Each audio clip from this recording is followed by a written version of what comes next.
네, 서동수의 글로벌 마켓 리더 메리츠증권 서동수 대리와 얘기를 나눠보도록 하겠습니다. 안녕하십니까? 네, 안녕하세요. 네. 자, 오늘 서동수 대리가 준비한 내용들 어떤 내용들인지 먼저 이슈부터 확인을 해보도록 하겠습니다. 자, 상해의 화끈한 하락입니다.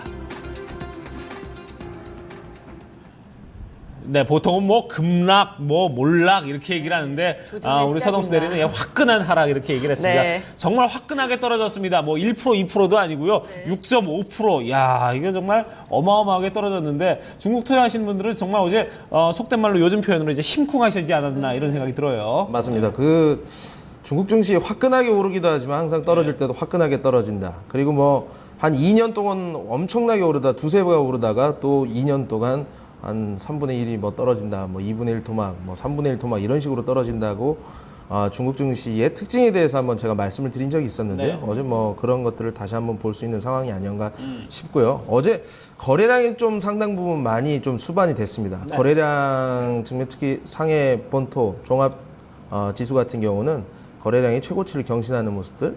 홍콩 증시도 이에 따라서 2.2% 정도 조정이 됐었고요. 그 원인으로는 중국 이제 당에서 뭐 신용 거래를 이제 좀 규제하겠다. 네.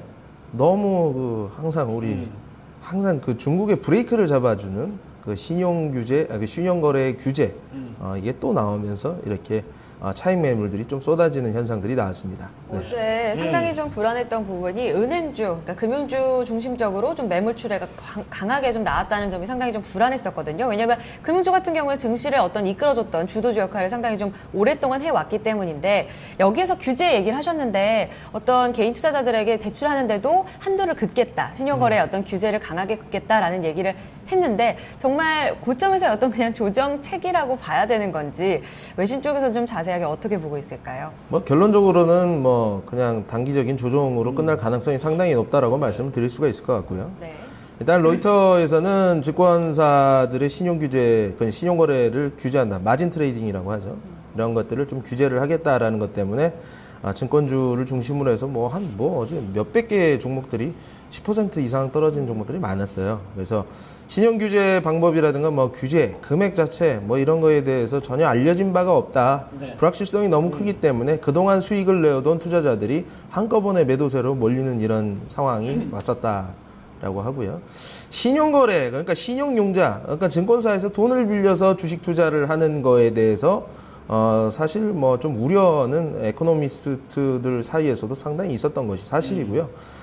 최근 들어서 은행의 시스템 리스크로 번지기에는 약간 뭐 조금 무리가 있는 얘기는 모르겠지만, 이러한 이제 신용융자 거래 자체가 만약에 이제 시장이 이제 떨어지는 구간까지 들어가게 된다고 한다면, 이런 것들이 이제 뱅킹 시스템의 리스크로 전가가 될 수 있는, 그러니까 이런 익스포저들이 리스크에 대한 익스포저가 점점 커지고 있는 것들, 이런 우려들 때문에 많은 좀 의문이 제기가 되어 왔었다라고 이렇게 기사에서 전하고 있습니다. 네. 결국은 이제 중국 증시도 그동안 이제 여러 가지 어떤 내재하고 있던 리스크 이런 부분들을 좀 해소해 보고자 좀 이런 얘기들이 나온 거니까 결국은 지금 아까 서동수 대리가 얘기했던 것처럼 좀 단기적으로 좀 어떤 시장의 이 흔들림이 아니었나 이렇게 생각을 해볼 만한데 어떻습니까? 그러면 앞으로가 이제 문제인데 앞으로 이렇게 단기적으로 이후에 중국 증시 계속해서 좀 다시 좀 재상승하고 잘 나갈 가능성이 높은지 이런 부분에 대해서 좀 조심스럽게 좀 점쳐봐야 될 것 같아요. 7년간 시장이 박스권에 머물러 있다가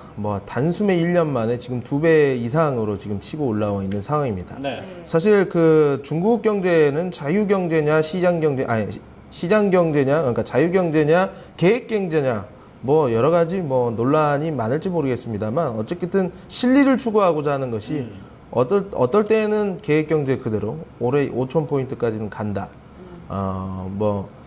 어쩔 때는 이제 자유롭게 투자를 하고 투자를 유치하는 데 있어서는 자유경제의 모드를 따라가고 어쨌든 실리를 찾아가고 국가가 전 세계에서 다시 최고의 패권을 찾아오는데 500년, 1000년의 그 계획을 세우는 나라가 중국입니다. 그래서, 증시가 올라가는 거, 당의 강력한 의지라고 보시면 되겠습니다.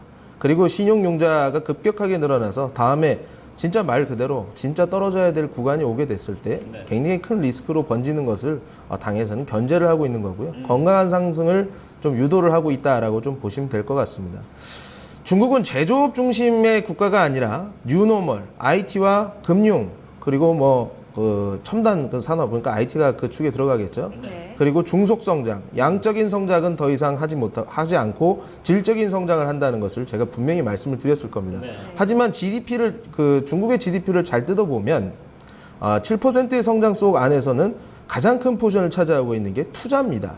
그러니까 투자라는 것은 제조업 투자거든요. 네. 지금 지난 한 10년간 20년 동안 제조업 투자를 전체 GDP에서 40%를 45%를 차지할 정도로 투자를 많이 했었는데 만약에 떨어져 나간다, 한순간에 떨어져 나간다고 그러면은 8%의 경제 성장률이 6%, 5%로 떨어질 수 있단 말이죠.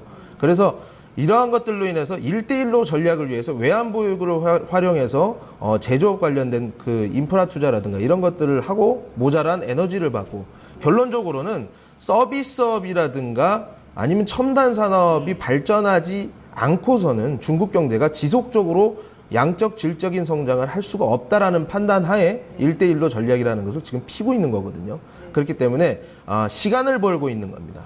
그런 이제 2차 제조업이 견고하게 어느 정도 수준까지는 계속 국내 내수와 투자 이런 부분에서 성장률 측면에서 유지를 시키는데 일조를 한다면 그 뒤로는 뉴노멀 정책으로 인해서 굉장히 질 높은 성장을 꾀하고 있다라고 보시면 될 것 같습니다. 그 전까지 진짜 7,500불밖에 되지 않는 1인당 GDP가 15,000불까지 올라가기 위한 그 중산층들의 비약적인 성장을 위해서는 그리고 서비스업의 성장을 위해서는 증시의 부양이 너무나도 필요합니다. 그리고 국영기업들의 민영화, 그러니까 옛날에는 그 국영기업들이 빚을 너무 자연스럽게 썼어요. 굉장히 낮은 금리로 중국에서는. 그렇기 때문에 이런 것들은 증시를 이제 상승을 유도함으로 인해 가지고 민영화를 시킬 수 있고 자연스럽게 그 부채를 이 증시 상승분으로 어떻게 보면 탕감을 시킬 수 있는 기회가 생기는 거거든요. 그래서 당의 강력한 의지다라고 보시면 되겠습니다. 지준율을 항상 주말에 인하하는 모습들, 그 전에 항상 금요일만 되면은 목요일날 금요일만 되면은 당에서 그 신용을 규제한다. 이게 지금 딴 나라가 아닙니다. 같은 곳에서 지금 주관을 하고 있는 겁니다. 그래서 채찍질을 가하다가 주말에 당근을 다시 주고 계속 이렇게 반복될 가능성이 상당히 크다. 그림 한번 보시죠. 어느 정도나 더 앞으로, 그러니까 외신 쪽에서는 사실 3차례 이상 또 지급 준비를 인하할 것이다라는 얘기를 참 많이 하고 있거든요. 어느 정도로 좀 예측을 해볼 수 있을까요?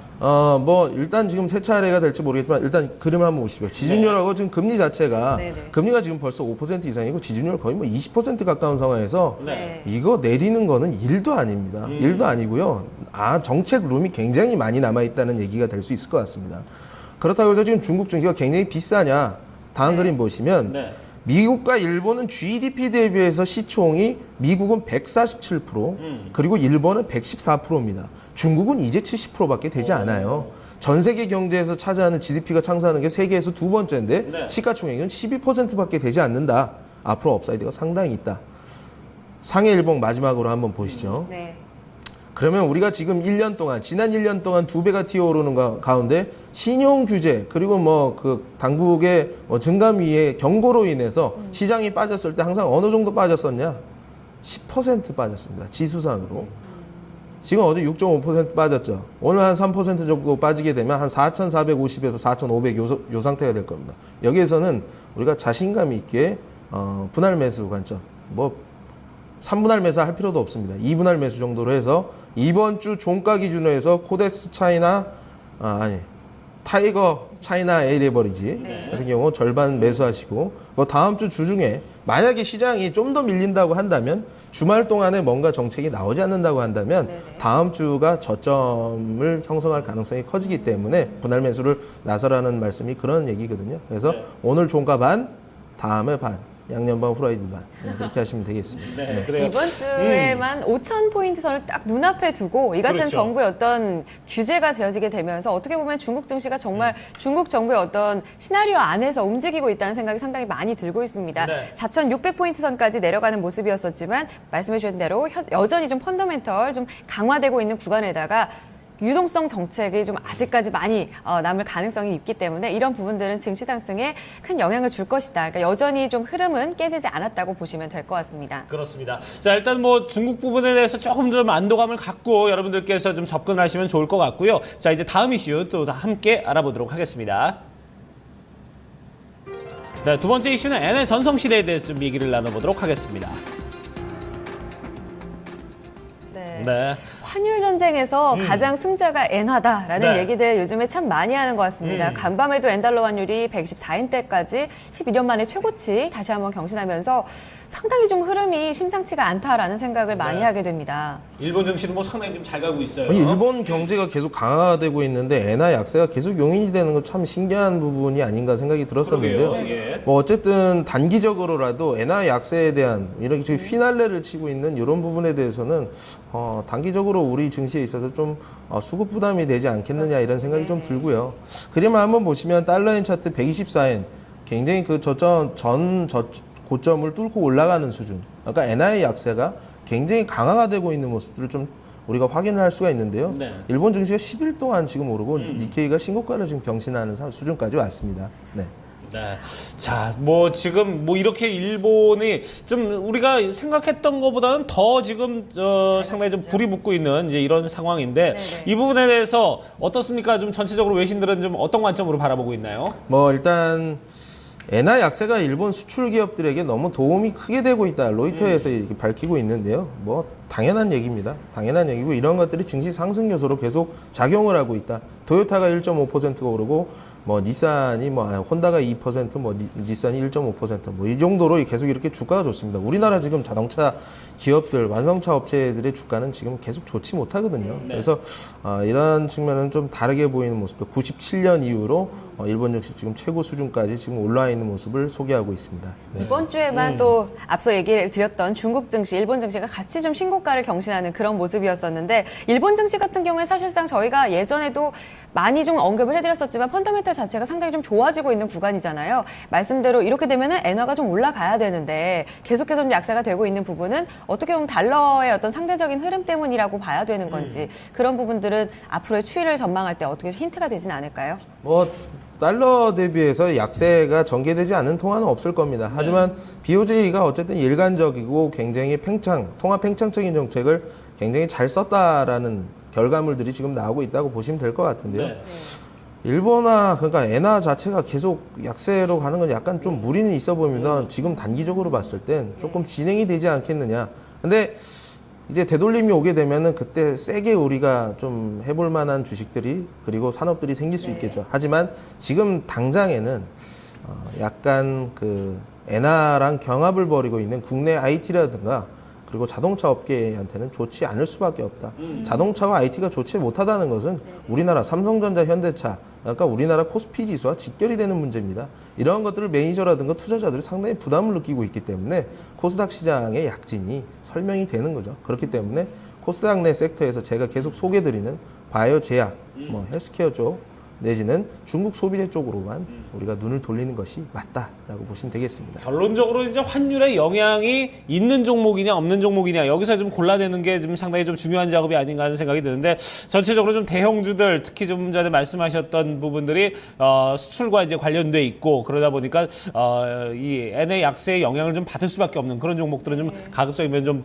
회피를 하고 환율에 대한 영향이 좀 적은 그런 코스닥 종목 쪽으로 한번 접근해 보는 게 관점이다 이렇게 짚어주셨어요. 이전에도 저희가 이 외한 엔화가 이제 다시금 좀 강세를 보일 수 있는 그 룸을 준비하게 되면서 엔터주 쪽으로도 관심을 가져보자라는 이야기도 해드렸었는데요. 꾸준히 좀 흐름이 긍정적으로 나타나고 있는 만큼 오늘 전략도 추가적으로 살펴보시길 바라겠습니다. 네. 자, 두 가지 이슈 여기서 마무리 짓도록 하고요. 인사드리도록 하죠. 메리츠 종금증권 서동수 대리와 함께했습니다. 감사합니다, 대리님. 예, 감사합니다. 고맙습니다. 네.